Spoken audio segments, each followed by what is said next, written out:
কতই রঙ্গ দেখি দুনিয়ায়, আর সেই রঙের দুনিয়ায় এবার নতুন সংযোজন ভাইরাল চাওয়ালি। ভাইরাল বলা ভুল, তাকে বলা হচ্ছে রাশিয়ান চাওয়ালা। কেন বাংলায় আবার রাশিয়া থেকে কে এলেন এই প্রশ্ন তুলছেন কেউ কেউ। কিন্তু এখানেই হাওড়া অঙ্কুরহাটি আসতে দেখা মিলছে সেই রাশিয়ান চাওয়ালার। আমি বলছি না, বলছে সোশ্যাল মিডিয়া।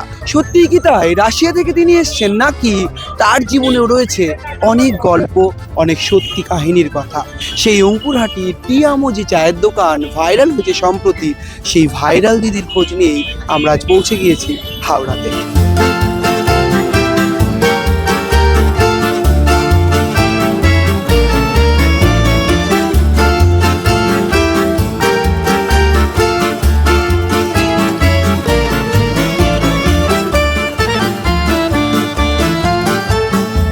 টাকা তেল খরচা করে চা খেতে এসেছি। হাওড়া আমতা লাইন মুন্সিয়ার থেকে এসেছি। চা এর আগের দিনে একবার খেয়ে গেছিলাম, আজকে আবার এসেছি, চা ভালো লেগেছে, সেই জন্যই আবার দিদির কাছে আসা।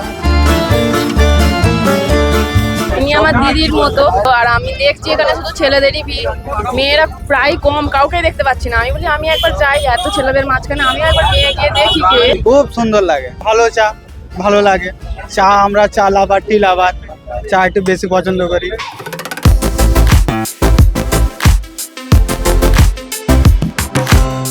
আমার পড়াশোনা বলতে আমি English honours graduate, Ashutosh college থেকে আমি গ্র্যাজুয়েশন কমপ্লিট করেছি।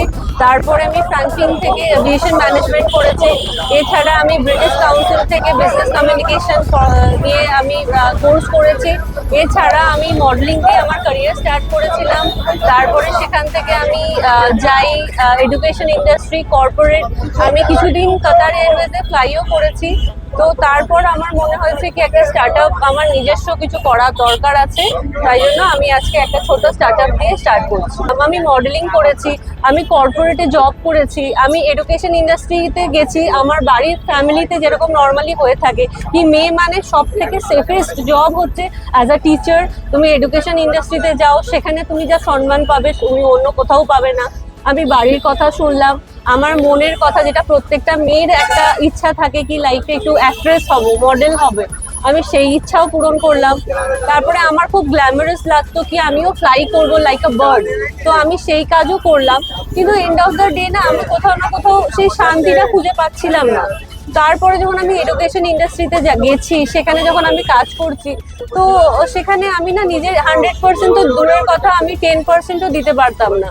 তার জন্য আমার বস আমাকে নানান কথাও শোনাতেন যে তোমার দ্বারা ঠিক হচ্ছে না, এই হচ্ছে না। একদিন আমাকে ভয়ঙ্কর বাজে রকম কথা শোনায়, এবং আমি এটা রিয়েলাইজ করি কি মেবি হয়তো এই দাসত্ব, মানে এই যে ধরুন বিভিন্ন লোকের রাজপ্রাসাদে যে দাসত্ব, এটা হয়তো আমার জন্য নয়। তখন আমি ডিসাইড করি কি এবার যা করবো নিজের জন্য করবো।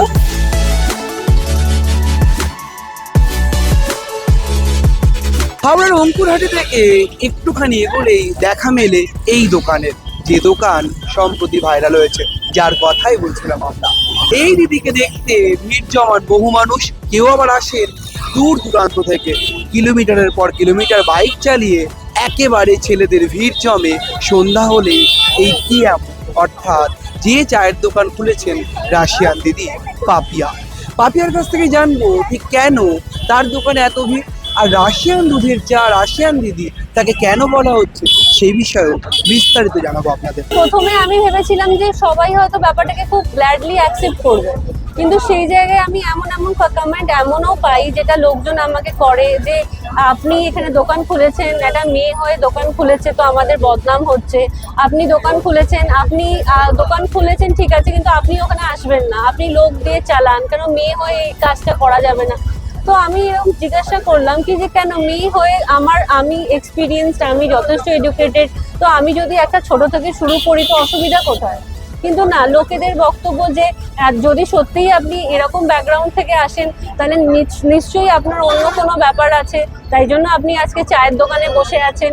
তাছাড়া চায়ের দোকানে বসে আছি বলে মানে আমার কোনো মানে আমাকে কোথায় লোকজন এটা বলবে কি যে এই জেনারেশনের মেয়ে হয়, আর মেয়ের কাছে তো নাকি শুনেছি যে অনেক রকম অপশন থাকে, ওই রকম অপশন, ওই রকম শর্টকাট সবকিছু ছেড়ে আমি যে নিজের একটা ব্র্যান্ড তৈরি করতে চাইছি, তো এক্ষেত্রে লোকে কোথায় পাশে থাকবে না, তো লোকের বক্তব্য যে ও মেয়ে হয়ে নিজেকে দেখিয়ে ব্যবসা করতে চাইছে, মানে মেয়েদের কোনো মানে এই ব্যাপার নেই যে নিজে থেকে কিছু করব, নয় হয়তো মেয়েরা আমি স্কিন দেখিয়ে ব্যবসা করছে। হ্যাঁ, এই ব্যাপারগুলো খুব মানুষ এগোবে কি করে? একটা মেয়ে মানে হচ্ছে অলওয়েজ নয় তাকে কোনো সুগার ড্যাডি আছে তার, নয় সে মানে মেয়েরা একা কিছু করতে পারে না। আমার মনে হচ্ছিল যে আমি এমন কিছু করব যেখানে আমার ভালো হবে, তার সাথে সাথে আমি 2-4 জন, এই যে জীবনে প্রথমবার আমি বোনাস রিসিভ করিনি, আমি বোনাস দিয়েছি, এটা যে কত বড় একটা পাওয়া।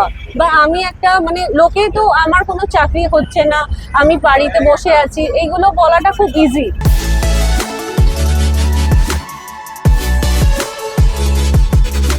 বাঙালি ব্যবসা করবে, আর সেই বাঙালি এক ঘরের মেয়েই এই ব্যবসা করছেন চায়ের। তার শিক্ষা, তার দীক্ষা, তার প্রফেশন নিয়ে বারবার প্রশ্ন তুলেছেন কেউ কেউ। অনেকেই বলছেন তিনি নাকি তার রূপ দেখিয়ে চায়ের বিজনেস করছেন অঙ্কুরাটি চত্বরে। তিনি বলছেন তিনি ব্যবসা করছেন শুধু নয়, তিনি কর্মসংস্থানেরও দিশা দেখাতে চান নতুনভাবে। এখন দেখার ভাইরাল স্মার্ট দিদি থেকে শুরু করে অরুণদার খাবার থেকে শুরু করে বিভিন্ন পরোটা একের পর এক ভাইরাল দুনিয়ায় তিনিও কতদিন টেকেন। সত্যিই কি বাঙালির যে ব্যবসা করার তাগিদ, সেই তাগিদ রক্ষা করতে পারবেন পাপিয়া? ক্যামেরায় শুভজিতের সঙ্গে রমেন দাস, সংবাদ প্রতিদিন .in।